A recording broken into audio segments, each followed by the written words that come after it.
Alright you guys, so in this video I'm going to break down every single tool that I have at my station or somewhere in my cabinets. This is a lot of information, so feel free to pause, rewind, slow down, do whatever. You won't need to use all these tools all the time. There are definitely some that you will use on the daily. Some of these tools are just good to have because if you find yourself in a bind where you need one that you don't really use all the time, it makes your life so much easier when you have the tools. So I would recommend, if you're gonna be doing hair extensions full time as a specialist, to definitely invest in all of these tools. So first I'm going to give you a breakdown on the pliers that you're going to need.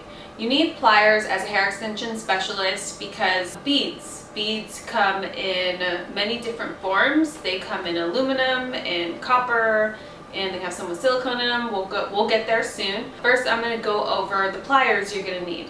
So the plier that I use every day and that I'm obsessed with is from the hair shop, and it has 4 different sizes of circles in them, which is great because it works with any size beads. Beads come in a variety of different sizes, so these are awesome. It also comes with a little flat area so that you can clamp beads shut and make them flat. So you don't have to keep switching pliers out. You pretty much just need this one tool and you can do a full head of beaded hair extensions. One of those tools that it's kind of scary looking, looks kind of surgical, but this tool honestly is one of those ones you're not going to use all the time, but I would definitely recommend having it on hand because when you need it bad. Sometimes if a client hasn't come in a while, or they wash their hair a lot, or they work out a lot and their beads get weak, you can be trying to tighten their hair, popping it back into a circle,